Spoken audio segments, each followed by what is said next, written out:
Bonjour chers amis internautes, voici ma nouvelle vidéo sur la théologie protestante pour les nuls. Nous allons voir dans cette vidéo quelques points d'attention à garder à l'esprit sur l'Ancien Testament. Si vous aimez cette vidéo, surtout n'hésitez pas à mettre un like ou à vous abonner à la chaîne YouTube Protestante Réformée. Tout d'abord, pour aborder cette vidéo, il faut comprendre l'idée toute protestante que la Bible est un recueil de documents humains sur la révélation qui, elle, est divine. Par conséquent, la Bible peut être appréhendée selon les méthodes classiques d'analyse, de critique externe et interne d'un texte. Il est vrai que le fait d'appréhender le texte selon la matérialité a pu être source de tensions, surtout au cours du XVIIe et XVIIIe siècle, car les premiers auteurs qui ont pratiqué ces analyses de textes selon des méthodes scientifiques avaient parfois des intentions polémiques, voire carrément hostiles pour certains.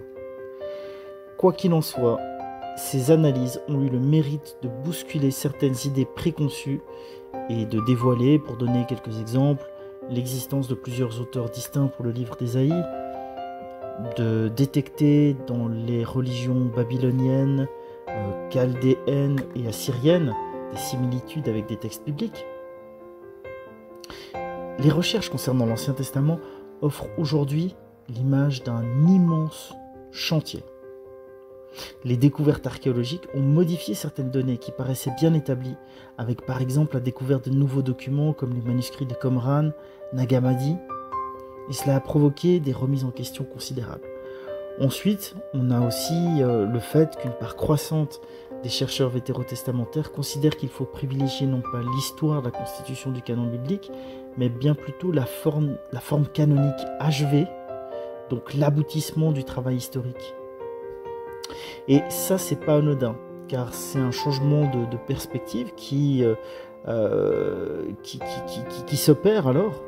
Et si on considère le canon achevé, qui est parvenu jusqu'à nous, et qui date du IIe siècle après Jésus-Christ, eh bien, le canon, tel qu'on le connaît, finalement, il représente un judaïsme dispersé, et non pas un judaïsme rassemblé autour de l'arche d'alliance ou du temple.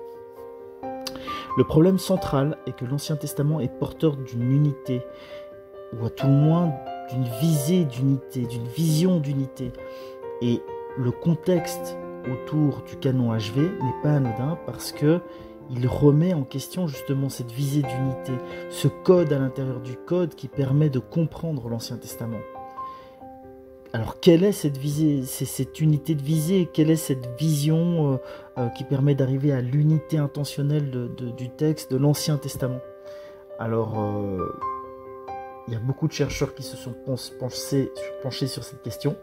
Et je vous propose de passer en revue quelques réponses possibles fournies par quelques chercheurs.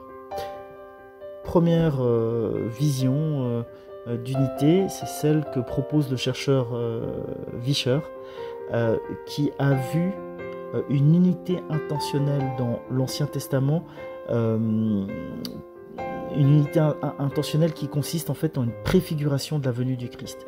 Pour lui, toute la Bible hébraïque fournit des éléments christologiques. Il y a une préfiguration de l'annonce du Messie. Donc ça, c'est quand même une vision qui a été partagée par beaucoup de gens. Alors, deuxième théorie, celle de Von Rad.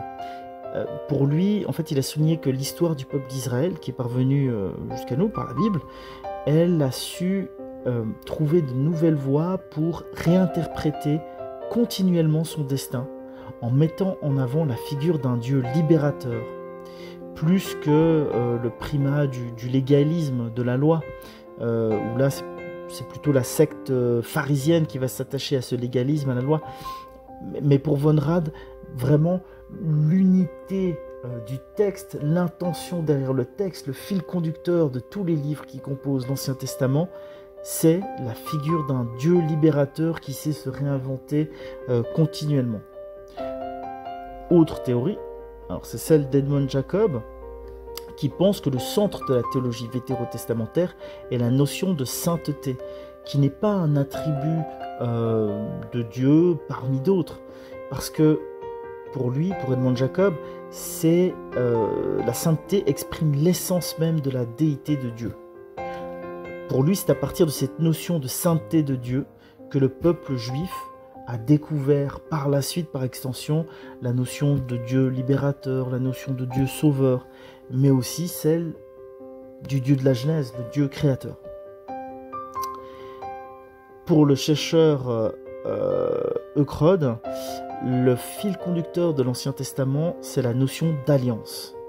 Cette notion ne désigne pas un contrat qui serait passé entre Dieu et un peuple ou des peuples, en fonction de l'alliance de laquelle on parle, mais il s'agit plutôt vraiment d'une alliance, puisque c'est Dieu seul qui en prend l'initiative.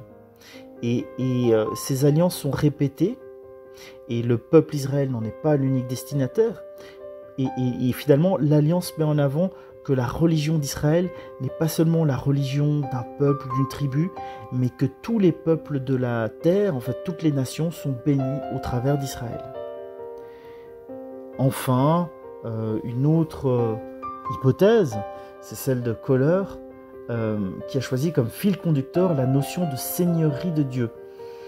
Et cette notion de seigneurie de Dieu, finalement, ça relativise un petit peu la place de la loi dans l'Ancien Testament, puisque la loi a un caractère subordonné face à la seigneurie de Dieu.